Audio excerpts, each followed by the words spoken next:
Welcome to Conversations with SDA. It's a platform where I bring everyday people, professionals in their own field, to talk about money, finance, business, career, or any other relatable topic. On this edition, I have my friend. You know, when you're on TikTok or on Instagram and you hear something like, calm down, let me explain. That's the guy I'm talking about. Ladies and gentlemen, meet Stanley. Thank you for having me. Your favorite online banker. Yeah, for people that don't know, me and Shoyi are really good friends. So when you see us on IG, behind the scenes, he's my correct guy. Thanks for having me today. Thank you for coming. Okay, so let's quickly get started. The first question I want to ask, a banker that now became online banker. So how did that transition work? Walk us through your journey. So for a lot of people, some people say they dabbled into things and it was an idea. That's why I would encourage everyone to read a book. I was reading a book by Akian Labi. I think I shared the story sometime. I was reading a book by Akian Labi and he was talking about how he started NairaBet and how the idea for NairaBet just came from the things that he did. But that if you can be first in an industry, that it will move so much for you that no matter who comes after, you still be referred to as one of the people that were pioneers. And I thought I was just a retail marketing banker in somewhere in I was working in Old Diamond, then transitioned before we merged into Access Bank. So I was like, okay, I could be the guy that everybody came to ask questions, because back then when we were in the office, I was the guy that handled small and medium scale and enterprises, both loans and then advisory. So in my branch, so when they had issues, we had this thing that they said in the news. Everybody would come and meet me, and probably that made me interested in reading about the news, being able to digest it and explain it to them. So I was like, okay, why can't I even do this as something online? I was like, oh, online banker. That day I went ahead, searched for the name across all social media and saved it, started trying to implement slowly, and then that caught up. So it was a mixture of right timing, preparation, and things just took off from there.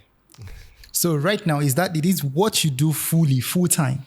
Yeah. So it's a year. I took a break from. So I was still doing. I was working under this development finance under CBN. So NISAL. These guys, for people that know NISAL, if you've done the whole COVID thing when the past CBN governor Emefiele was interested in development finance, but they moved away from that. So I was under NISAL and I was heading a branch. So with the advancements in what I was doing, I was in Abuja and I was being called to Lagos every 2 weeks. Almost every 2-3 weeks, I had an event in Lagos. There was a time that I had to be in Lagos back to back. I got in on Tuesday, I got a mail from a company that wanted me to be on Thursday. I came back on Sunday, I had to be in Lagos on Tuesday. I did that for about 2 weeks and that kind of was affecting my work. So I said, okay, this definitely was paying my bills way more than banking was. And I was doing it, the whole 4 hours, where they say you work 4 hours a week and then you get the maximum output from what you were doing. Okay, why don't I even give this, a try and just take a break from work? And well, it has worked out pretty well. So in hindsight now, if you would advise someone that is, because I know a lot of professionals, not limited to bankers alone, that want to pursue their dream, their passion and all of that. So from your story, just gleaning insight from it, what would you say to advise such people? So this is a fantastic question, because one of the things that happened, if you hear my story, was I did a bit of disruption ahead of time. I was just a little bit ahead of time, unknowingly. So now that I've been into it, and then I can see a mixture of both, I can say this, to everyone. The future of work, if you reach the future of work 2024 book that was released by I think it was WTO. I think it was WTO that released it. I've forgotten the organization that released it, but it's under the World Bank. So the future of work is a lot more different than what we used to have.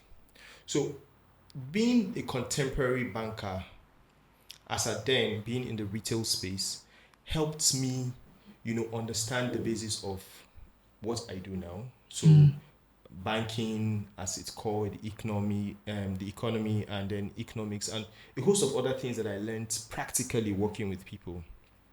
But is that what is going to be sustainable in future? No. There's going to be a hybrid of how people work and operate. For example, you do what you do, and you can still contemporarily work in an office. So now and then, the workspace is demanding people with entrepreneurial mindset. How do you demonstrate entrepreneurial mindset to an employer? It's by trying your hands on other things that could be hobbies. 10,000 years, 500 years ago, no, it's not even go 500 years, 200 years ago, which is not so far. Because, when we say 200 years ago, a lot of people say 200 years ago must have been, if you take out your age, if you're 30 years, that's 70 years. If it's 100 years of checking out, if you take out your age, that's 70 years ago. If you're 50 years, that's 50 years ago. That's 100 years. For our parents or our grandparents, some of our grandparents, if you take out their age that are 90, that's like just 100 years before, or like 110 years before them. That's 200 years. If you had lived in those times, you only had a limited option of what you could do. You could only be a farmer. You could only work for the government. You were limited. So you didn't have the option of saying, I like to, organize microphones and make a career out of it. You only had, if the government wasn't paying you, or you're not working in a factory, for the people, if you're living in Africa, like in Nigeria, if you're not working for the government, you didn't have a farm, you didn't have anything, or you had like a small business that you're selling to people, you didn't have any other option. There was no, most people didn't even have blue chip jobs. How many? It was in the 70s that in Nigeria that so many people started getting into like the corporate world, and all for people that were educated. So you didn't have that option. But today, the world rewards individuality. And individuality could mean anything. So, for example, I have these beats on. If you can curate these beats properly, and that is something you know how to do really well, and you started from the very small niche of your house, you have a smartphone, and you keep building a community. It might not be 100,000 people. It might be 10,000 people. 10,000 people, a lot of people look at 10,000 people as, I don't have so many followers.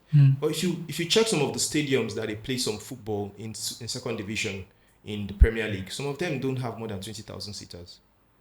So if 10,000 people were to come to you right now, you'd be amazed at what 1,000 can do. And if you consistently have, for example, so I use this beat. So if you constantly people that find your beats unique, you would find a tribe of people that like what you do, and they will not just be in your space, they will be across the world.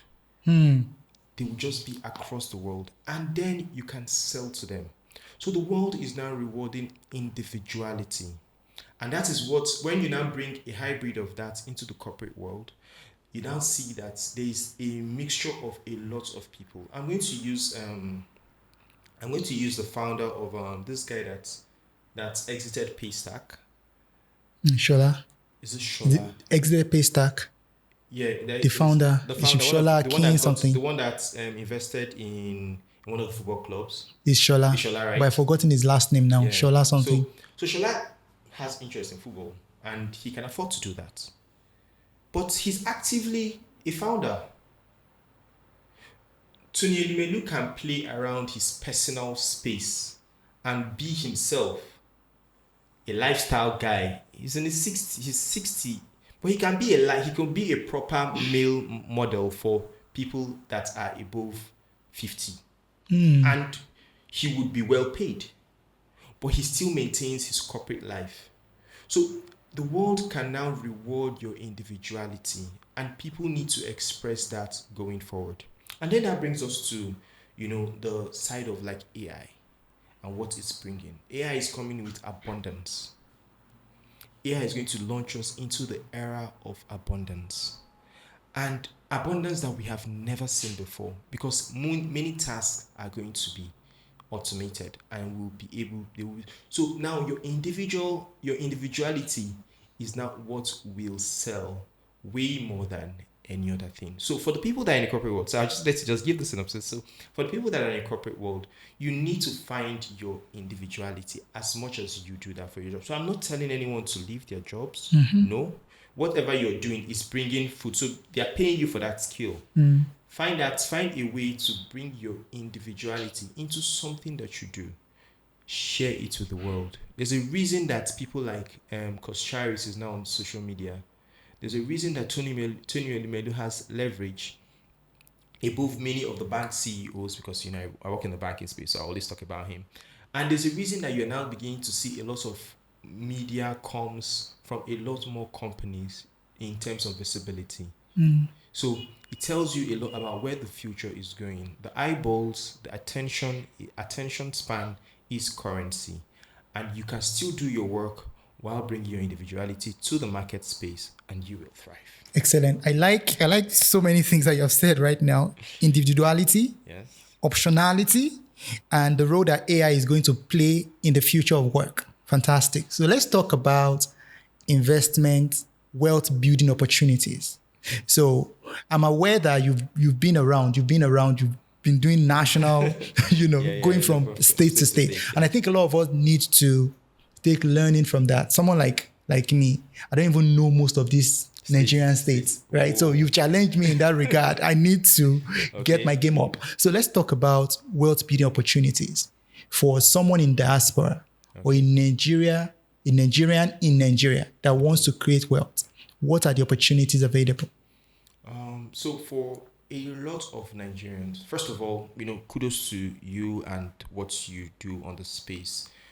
On the personal finance space, you would know that the first thing that you need to do is to be able to gauge yourself on putting your investment into the low risk, medium risk, and high risk. That is the number one investment. So now you've said to yourself, okay, I've made some money, or I'm making some money. I've tried to take my hands and I've put into the low risk effort investment and all. And but ultimately, nobody becomes the richest by just savings. You can do that over a long period of time. But the gift that a lot of people have, because one of the things that we have in Africa, especially in Nigeria, is that we have our median age in Nigeria is 19. 19. 19, yes. So our median age in Nigeria is 19. So we have a lot of people below the 30 bracket. So they have time and they have the creativity to try out things and fail and find out what they're good at, while still maintaining the financial literacy that you don't go in all in.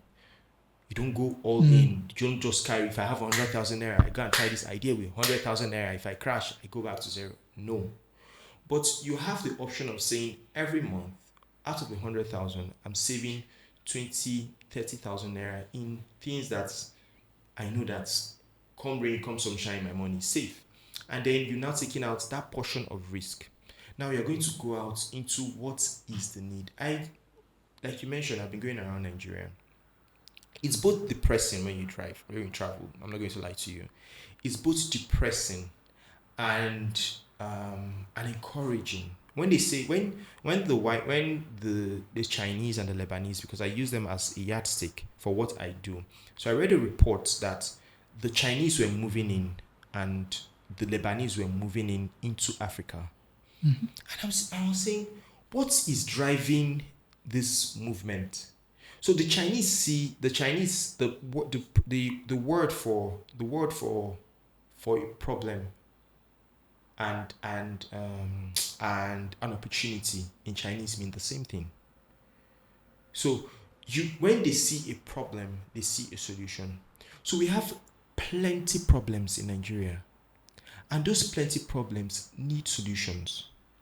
For example, I was before when I got the report, because I do a lot of like economic analysis, and when I heard about the Malaysia, when Malaysia, Indonesia, guys that produce palm oil, that they were retaining about 5% or 10% from what they were giving out, what they were exporting to other nations on their palm oil. I already knew that palm oil prices were going to rise. I made a video around it, telling people that was like a game changer, because it was going to bring up our local producers were going to now be faced with with demand, and that would lead to a price increase and ultimately lead to like an increase in their share prices. For the people that took that, it worked out for them. But in that too, I saw like an opportunity. If Okumu Oil and Presco are doing this, at the scale they are, and they're not meeting demand, so it means that there was an opportunity in palm oil. So I decided to go around to see like the plantations that people have and some of the challenges that they have. Things like the seed. For example, the southeast of Nigeria has palm oil. They've always had palm oil, quality good palm oil, but the production, because of the kind of seeds that they were used, they're not the commercial they're not the commercial type. So if you were to check the output per hectare for the amount that some of these companies, the ones that they planted, the hybrid seeds produce, it's almost like 2 times. So I see that these people have like a lot, but what they are getting from it, while these people have 10, 20 hectares and they're making like 5 times, 3 times what these other people are producing. So all this lie in the opportunity, but it's not just in those guys that are producers. There is a value chain. And that is where I want a lot of Nigerians to look at. If you're looking at solving problems, it might be in your locality. It doesn't necessarily mean that you need to go and start like farming. What is the value chain you can play in? If it's palm oil, what is the value chain you can bring yourself into? And just find knowledge around it. I spoke one time about recycling because I saw the opportunity. We produce some of the highest waste in the world. I think we are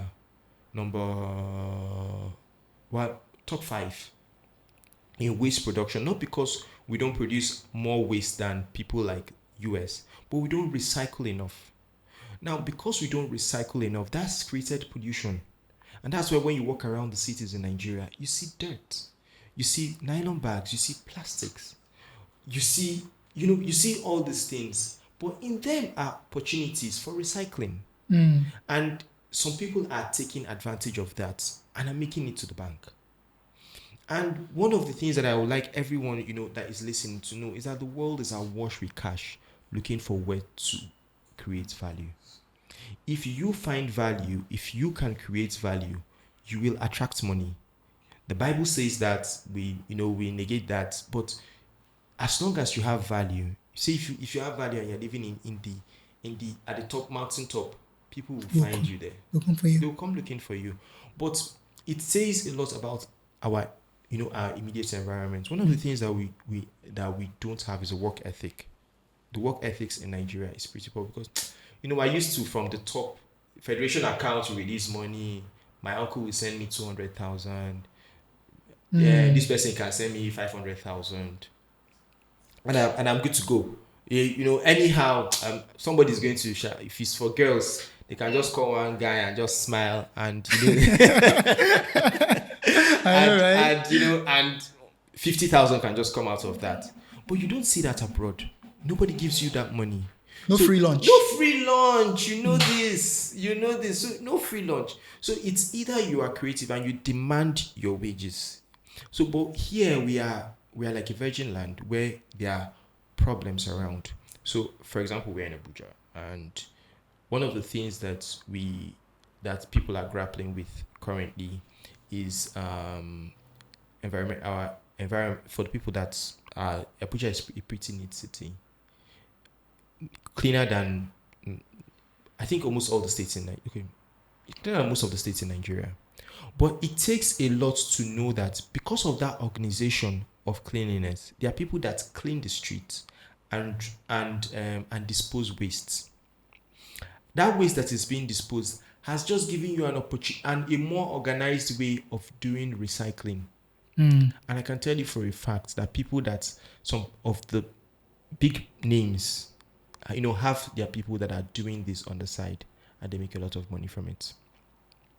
We have a challenge of electricity in Nigeria. People that have gone into solar in the past 5 years have seen it felt like they were into money laundering. Mm. Ask the guys that are in the market, because it coincided with the poor electricity, people demanding better, and then an increase in tariff. So if you check the band A that you are paying for, or some of the tariff, the estimated billing they are giving to you, vis-a-vis maybe getting an inverter system for like 2 million, 3 million, and then it takes you off grid, permanently for years. That created an opportunity for a lot of people. So I want people to know that in every locality, the challenges we have in the north is not is similar to what we have in the south. But in every locality, there are challenges that are unique to you that you can identify. Look for them and solve them. Look for them and solve them. If you solve for 500, if you solve for 1,000 people in your place, I like to use 1,000 as this thing because it's easy to calculate. If you solve for 1,000 people that pay you a consistent amount of, 5,000 naira every month or every few months, 5,000 times 1,000 people is 5 million. Most jobs, very few jobs in Nigeria will pay you 5 million naira. Every month. Every month. Let's not even go every month. Let's say monthly, like the average salary is like 200. The average salary is like 150,000 naira. So imagine being able to solve a problem for 1,000 people in your local that they are happy that you're solving for them. They are happy because it's a pain point that you're solving for them, and you multiply that, you automatically have 5 million every 3 months. Even if it's every 3 months, even if it's every 4 months, even if it's every 5 months that you are solving, that takes you.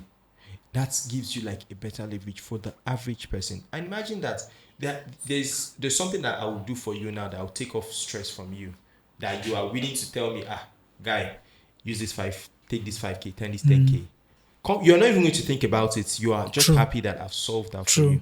So if I can do that for you, I can do that for 100 people. I can do that for 200 people. And then when you now come into homes, now come into your locality, now come into your state. Now, this is at individual level. Then imagine doing that for look around you, then look around your state, then look around your town, wherever you are, and then look around your state. You will find those opportunities. One of the things that a lot of people do not have is finding those opportunities. And, sorry, so that because you said a lot of people in diaspora. For the people in diaspora, one of the things that I tell them is that you should look at the prospect of where Nigeria is heading. What do we have? What can you supply? And as much as possible, the first thing I ever tell them is, find your way into the financial markets, because you cannot be here to control some businesses. True. And Nigeria, I agree. The Nigerianness in us, because you just open business for somebody else. True. So find your way to the financial market. Like the Nigerian stock market is picking up, and in as much as I have my conservation around the stock market, it is a wealth building machine, but it is not a get rich quick scheme. It is not a get rich. The rally that we had this year might not happen the same next year, and there are corrections in the market. So all the stocks are picking up, everything is going green. It's not everything you rush into. Some people are going into, but it's not everything you rush into. So find your way into the stock market. Then there's the real estate sector. The real estate sector in Nigeria holds a lot of promise, but I'm very cautious when I speak to people about real estate. So that you don't, that guy that say, hey, you can't company. You real estate company that sells receipts or something. So you have to be careful. Yeah. So one of the things that we do not have is affordable housing. We don't have affordable housing, And that is a market that is yet to be tapped. We're not building for the common man, and we have the common man the most in the country. So we're not building for the common man, but we have the common man the most in the country. We have a food production problem, and the value chain for people, the investment for people in the food industry. If people that sell, people that are into that value chain will tell you a lot about what they make. There are challenges there, but in there are opportunities. So if you can find yourself along that value chain, and then Nigerians are abroad that demand Nigerian food. So why are you not partnering with people that are local producers? To be the one supplying. All you need to do is just to bridge that gap. Not everybody will do it. Now, you might not even be the guy that supplies anybody. You might just be the guy that finances the people along that just curates these things and package these things for other African countries. Our population is increasing. People must eat. Even if the food today becomes abundant, people will eat more. It's not as if that because the food is now more, people then the price is withdrawn. People will eat more. It's just going to mean that people will eat more. So that value chain is still very untapped. Then one of the other things that I saw is education and healthcare. Education and healthcare. People pay. What I tell everyone is they should look at the report at what has happened between 2019 and this year. The number of Nigerians that have left the country. One of the things that got them out the most was the study route. Now, you were able to pay that amount even before the whole jackpot thing because of the economy came. A lot of Nigerians were traveling around just because of quality education. And you can tell what, for people that have families, what you pay in primary and secondary schools that are quality in Nigeria in terms of getting quality education. How are you finding that value chain? How are you bringing back your own expertise to solve for the people that are here? There are a lot of online learning platforms that you can lend your service to in terms of bringing your expertise back into the country. Healthcare, people will pay anything to be healthy. It's already happening. For example, I was with a doctor sometime, that was 2 months ago, and his own practice was that they discovered that Nigerians were traveling to Dubai and India to solve some of these medical problems. So they brought down the cost by close to like 30 to 40%. So that money you used in paying for hotel, flights, and all, they will come down here with hospitals that they've equipped to try to solve that need for you. So you have people that are solving specialized problems in order to make the bank. So why would I travel to Dubai and then need to pay those exorbitant fees, and then you need aftercare? You need aftercare after True. still doing those things. You need aftercare.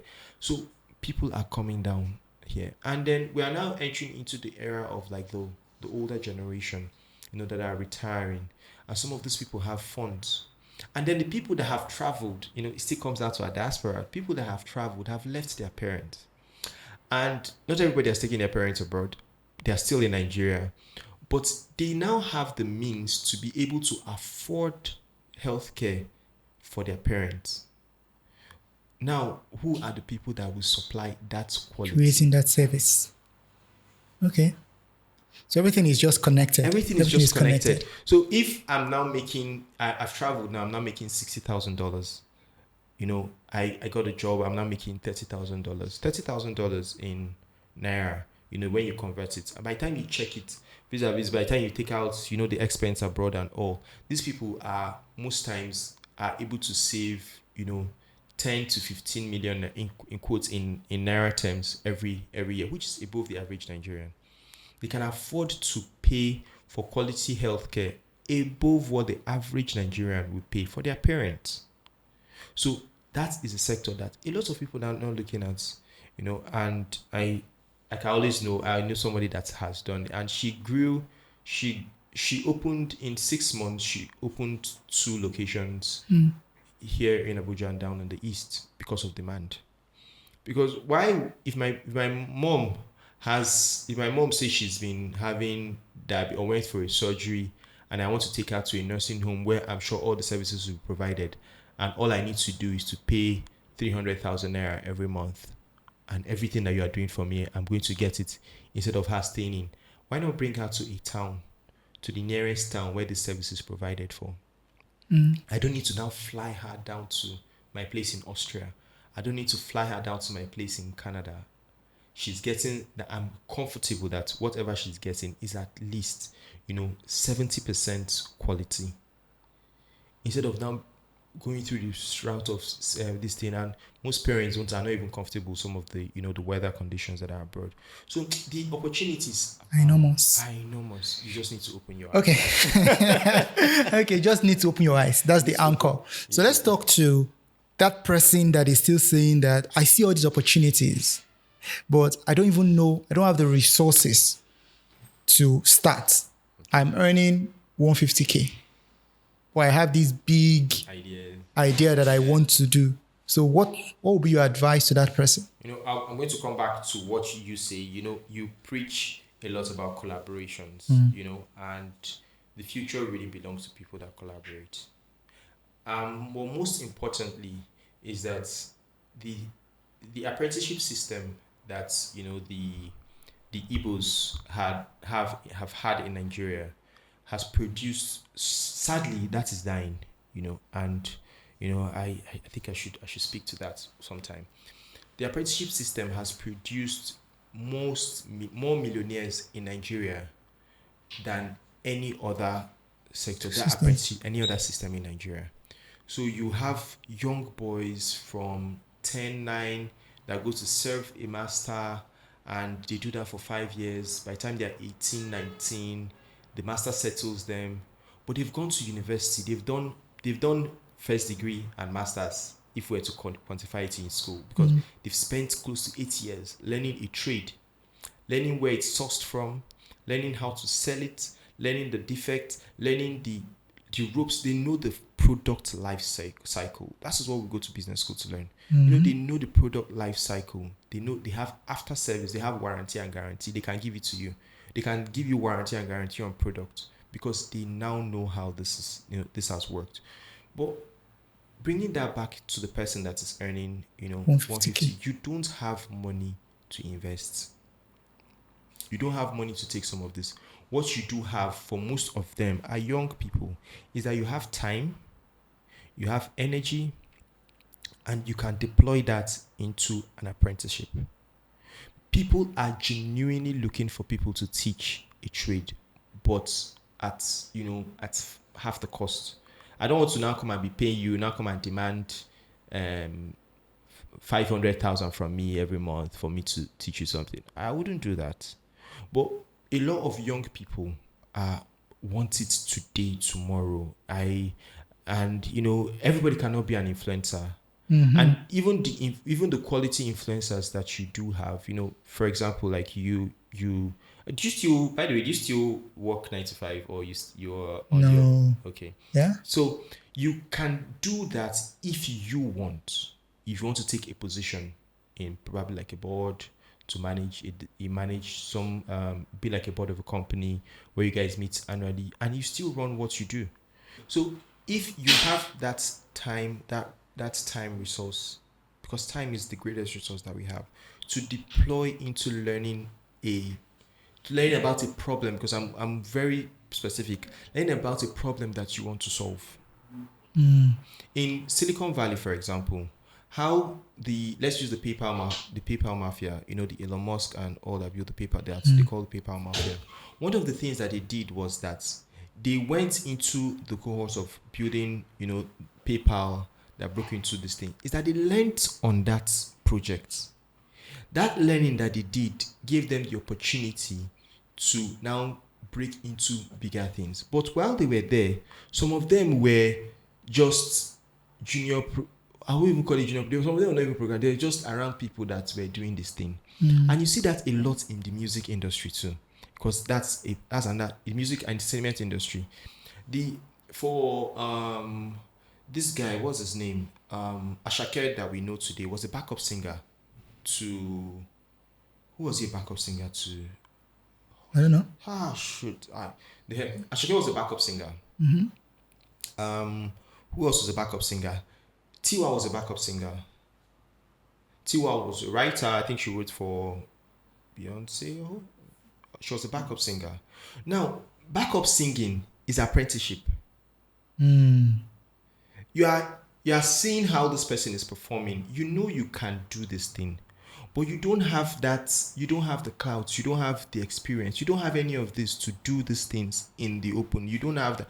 So you are there as the backup singer first, practicing, seeing the ropes, seeing how the producers, work around this artist, seeing how the deals are made, seeing the mistakes that are made, how this person ruined himself, how I should not get into this. And while you're at it, you are now building the connection for that industry that somebody coming in fresh cannot build. So if, for example, I'm Shei's assistant, Shei is meeting high net worth individuals. He's carrying me along. I want to be like Shei. Shei is carrying me along. While he's doing this, I'm seeing how he researches his work. I'm seeing the ideas that he's putting out. I'm seeing, some of the ways that he puts his content together. When I now want to start my own, I might not want to be exactly like you. But I know the studios to go to. I know the kind of places that these resources that I know how this high net worth individuals. In fact, even if I even need guidance, I can call Shei to call somebody that will direct me. So there is no other cheat code that is better than that. And that's, I'm speaking specifically to young people. They need to calm down and learn. So don't be in a hurry. Like, you will get there, but don't be in a hurry.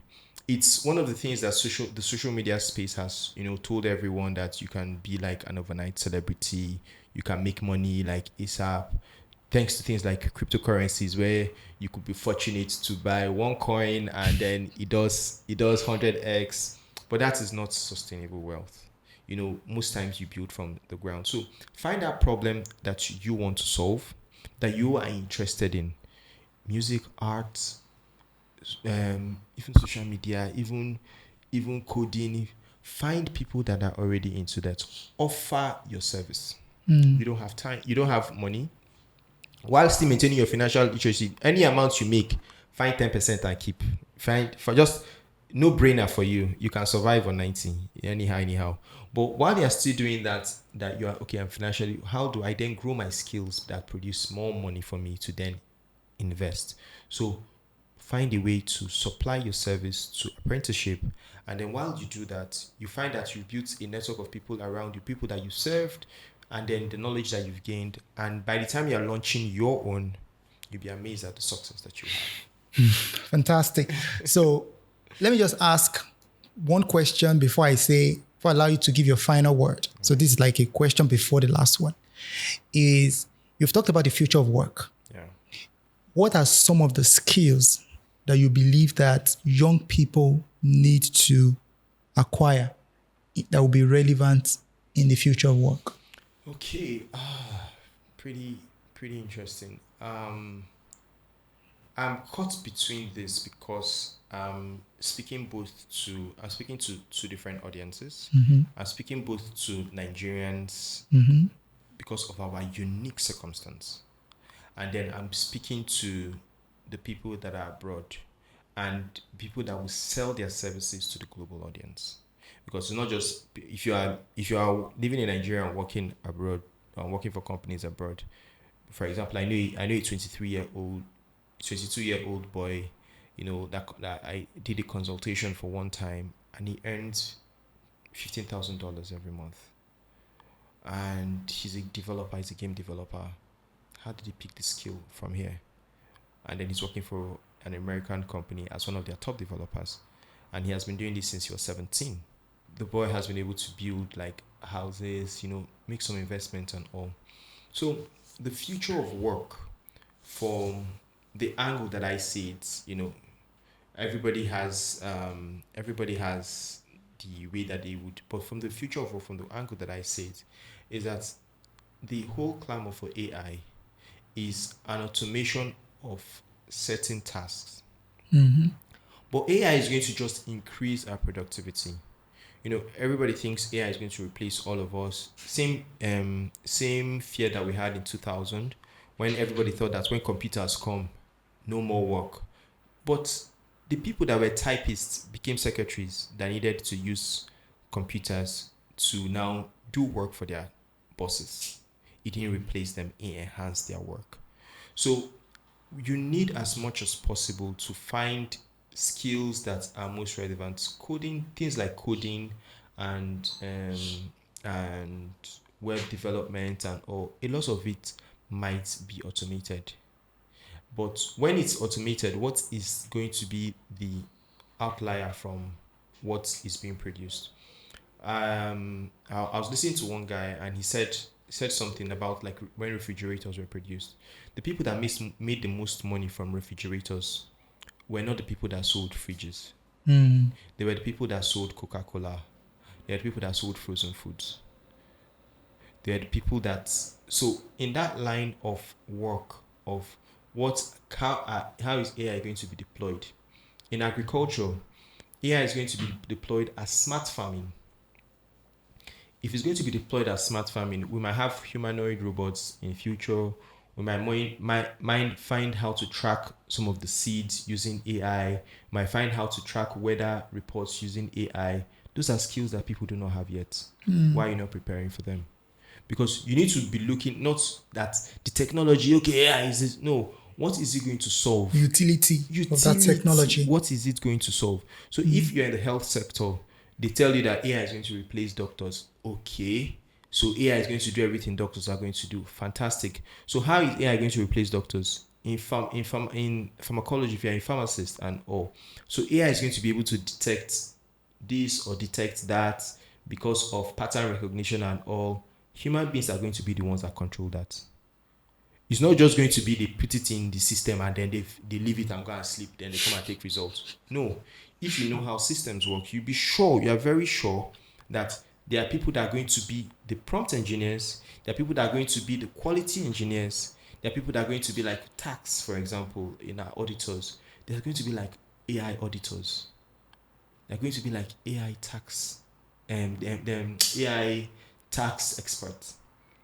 In banking, there are going to be people like online banker that are going to be at the forefront of what is happening, in the AI space in terms of like fraud detection, customer management, and all.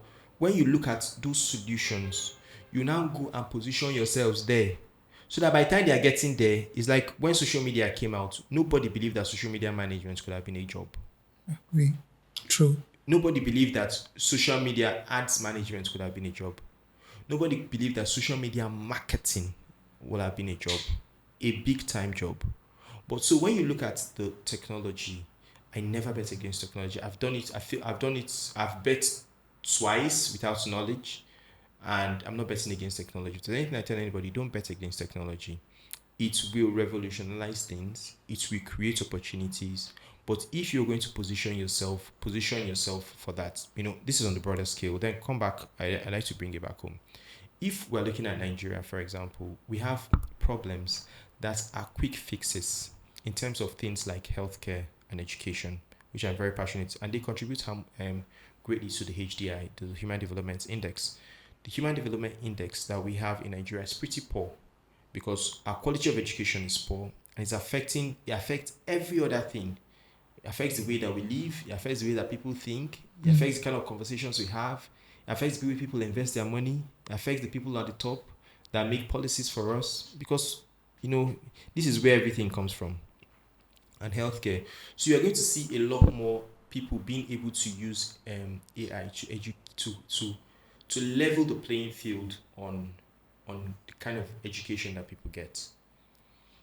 With access to computers, people will be able to get a near, Yale University kind of education if you are diligent. People will be able to curate that. So that's for the people that are in the education space. People will be able to curate that automatically within their spaces. And for a fraction of the cost again. For a fraction of the cost, you can just tailor that. So that's a quick fix. So in terms of like healthcare, there will be a lot of guys that are in that's like health detection, just using pattern recognition. If this is that, it most likely gives you this. So people that are going to be able to do that for a large number of people, it might just be for I think someone like a Aproko doctor has something like that he's trying to work on, but that's just going to be a one-off. I tell people, when you see opportunities, don't run from it. There was Zenith Bank, Access Bank, GT, UBA, Wema Bank, Jais Bank. See, in fact, banks are still opening today. When all those banks were there, Money Points came and OP still came and still broke into the market. And there will still be another person that will come in and disrupt the market in their own way. So don't just find those opportunities that you feel, that you see the light in, especially in the space. I mentioned education and then healthcare, and you can bump into it. And trust me, the future is Okay. I think you've dropped a lot of insightful thoughts. That's something that people can work on. I would give you another opportunity. Yeah. Maybe there is one thing I've missed out, something really in your heart that you want to say to that young professional out there. You have the floor. All right. She has given me the floor. He said, young professional, you are looking at all the people that are on the internet space, and you feel like this person is doing this or this person is doing that. Don't be swayed. One of the things that I mentioned here was that I mentioned bringing your individuality to fore. The future of work has a lot will reward your individuality, and for people, not everybody will be an entrepreneur. We need to be very clear About that. that. There are people that don't want entrepreneurship in that thing, but the internet has provided you the space of being able to do that thing that you already do for more people. If you're a tax consultant, for example, Nigeria is going into a tax regime in the next, going to change their tax laws by next day, and a lot more businesses will need people that will service them. You can be one of the auditors in KPMG or Deloitte, or you work for a company, and you do that for 5 businesses, and they pay you 50,000 naira. 5 times is 250,000. If you are doing it, if you have 10 people on retainership, that you do that so that they can avoid trouble with the FIRS, you already have money. You already have solved the problem for people, and then you can earn. So for a lot of the professionals that are listening, the future will reward you. It could be a skill that we don't even know that we will appreciate that you do have. Just bring it to fore, combine it to whatever you do. There's really no cage on you must be exactly this right now in the world. Like that, the world now allows you fluidity. You can move between this and that, and you still remain relevant. So as much as possible, as you're trying to stay relevant, as you're trying to build wealth, please bring your individuality to the world. We are waiting to see you at the other end, and don't forget to solve problems. That is where your money lies. Fantastic. Thank you everyone for joining and for staying tuned to the end of this conversation. I will see you in the next episode. Bye for now.